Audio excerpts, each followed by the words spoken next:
itong mga ganito, pag nagtatanim ka ng puno or nagtatanim ka ng puno, ang tawag dyan, grounding. Yung walking on the beach, plant a tree, get your hands dirty, sunlight, nakakapagpasaya ng tao yan. Kaya nga sabi nila, may mga studies na pumunta ka sa nature, maglakad ka sa nature, mag-hug ka ng tree, totoo ho yan. Nakakabuti ng pakiramdam at kalusugan. Yung araw-araw na naaarawan ka, yung araw-araw na movement. At syempre, yung mga tinatanim mo, kung pwedeng makain eventually yan, tulad ng mga gulay, organic yon. Mas mabuti po sa katawan yan, na walang fertilizer yung kinakain natin gulay. Dito po sa Pilipinas, madali lang. May nakita kang bakanteng lote, magtanim ka. Hindi na po kayo magugutom. So, sana po, itong ginagawa naming tree planting activity ay magtuloy-tuloy at sana ma-inspire yung ibang mga kabataan na gawin po ito na mabuti po para sa lahat to.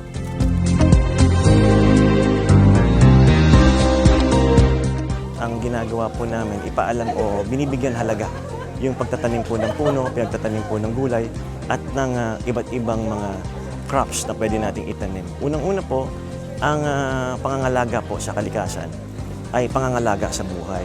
Kasi ang kalikasan po, yan ang nagbibigay sa atin ng sariwang hangin, sariwang tubig.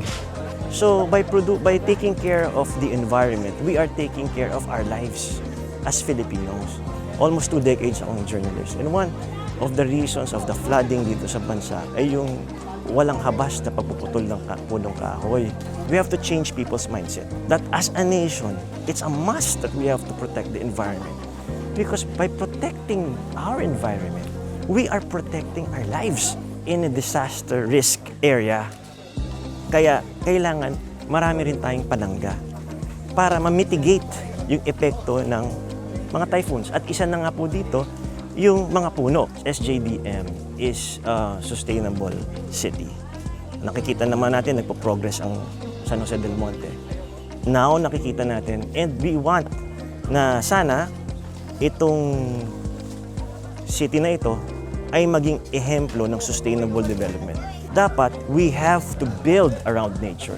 The entire PCO is here, the PCO proper plus 10 attached agencies, and of course, the LGU of San Jose del Monte. They're very supportive of this project, and we want to replicate this, not just here in San Jose del Monte, but all over the Philippines, that we as a country should take care of our environment.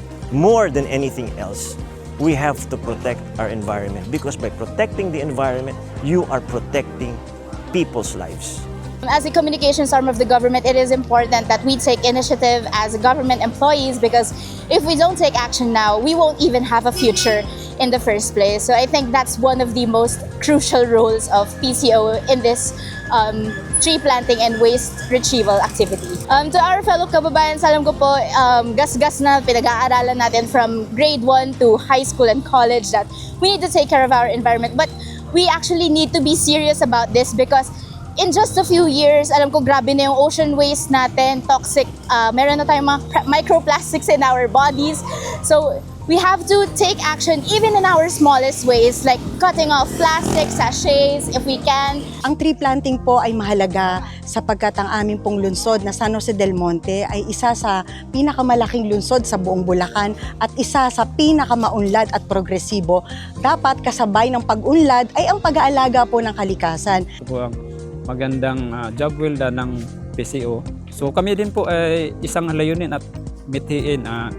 Simultaneous din po kami nag-clean up drive sa mga estero like Garay at meron kaming tampong chapter. Every Saturday meron kaming coordinated din po kami sa barangay nag-clean up drive upang malagaan natin ang inang kalikasan.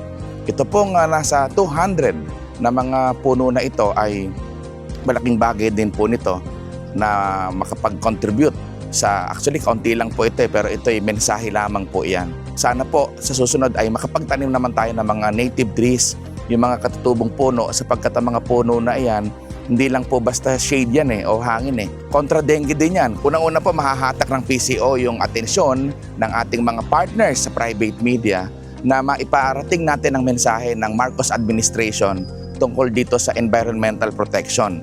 At kung mapapansin po natin yung unang taon ng Marcos administration ay mismong si Pangulong Ferdinand R. Marcos Jr. ang nagtanim ng puno niya doon sa head office ng Department of Environment and Natural Resources. Kaya po, kung ang PCO ang mangunguna kasama at iba't ibang mga agencies pa, siyempre ang pamahalaang lungsod ng San Jose del Monte, may papakita po natin na kung gaano kahalaga yung pagbabalik ng biological na balanse ng ating kalikasan. Ang pagmamahal sa kalikasan ay pagmamahal sa kinabukasan.